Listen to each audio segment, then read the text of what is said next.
Hello again. Now I'm going to show you and talk a little bit about a pigment called Cinnabar. And some of you may have seen Cinnabar formed into jewelry. It's sort of a beautiful reddish brown, semi-precious stone. But it is a stone, so it's gritty. And I don't know if you can see. It is so gritty that I would never be able to paint with that as it is. So what I'm going to do is grind it down a little bit, and you'll see something pretty remarkable happen. So this is called a glass muller.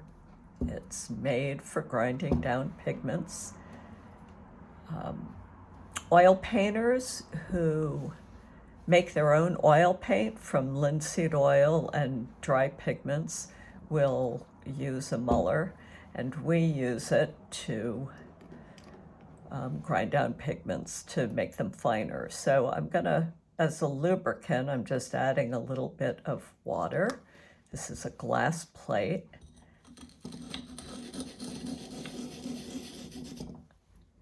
And I hope you can see the degree to which just that amount of grinding really changed the color from what was sort of a purpley cool red to something that now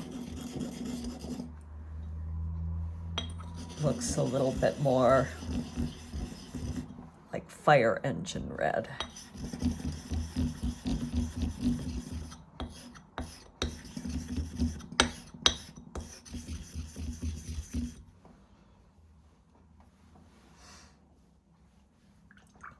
Oh, and I'm able to anticipate needing some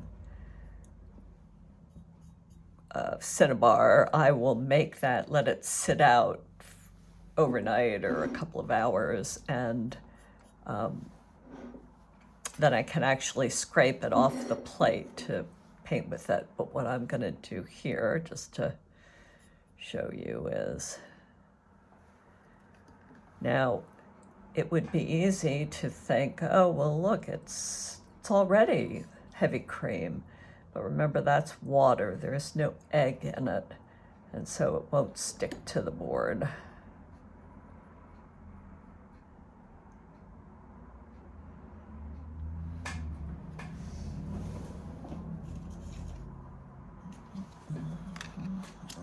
Another one of my little flashcards here.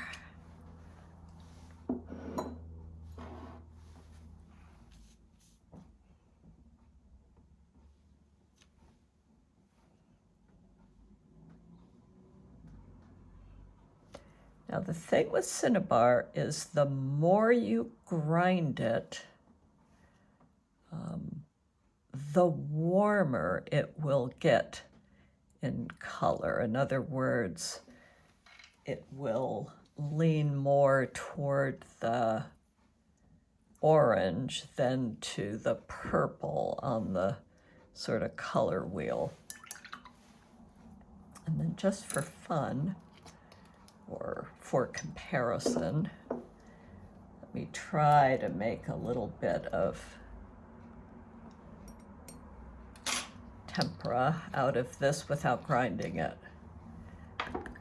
Actually, the word tempera, first of all, it's not spelled like the Japanese food tempura.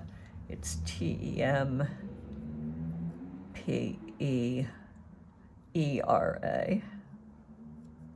So you can almost see how this doesn't want to mix.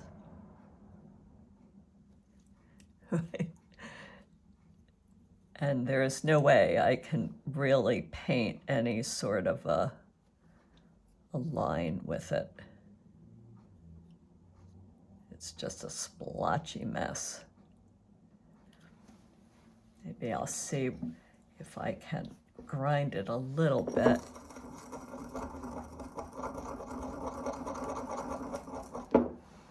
That helps, but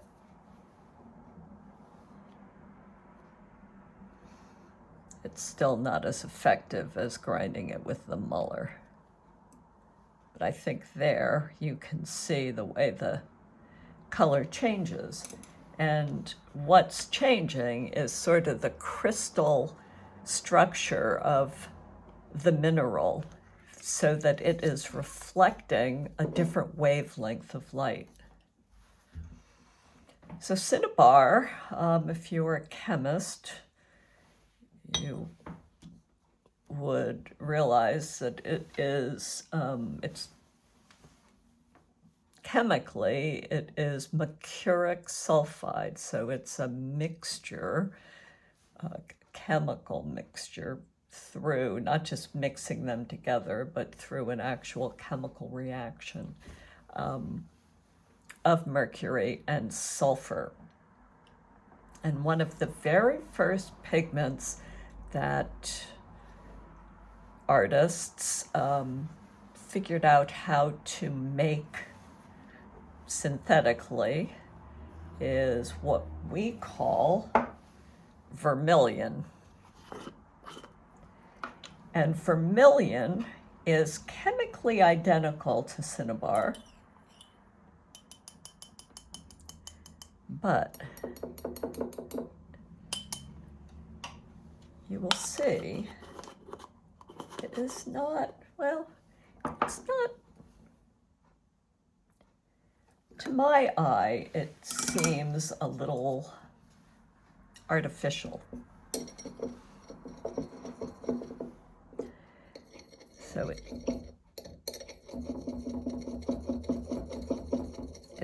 definitely has its uses. We use quite a bit of it.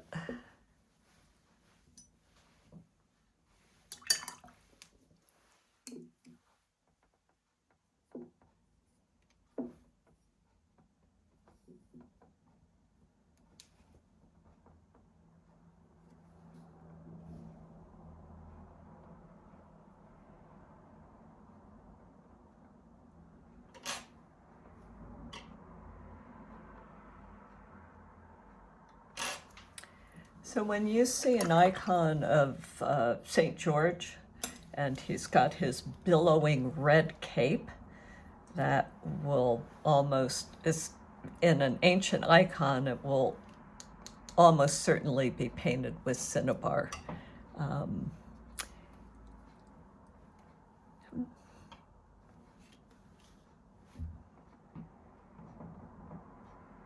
Okay, I think that's all I'm gonna tell you about cinnabar at the moment, though I have more to say. So stay tuned.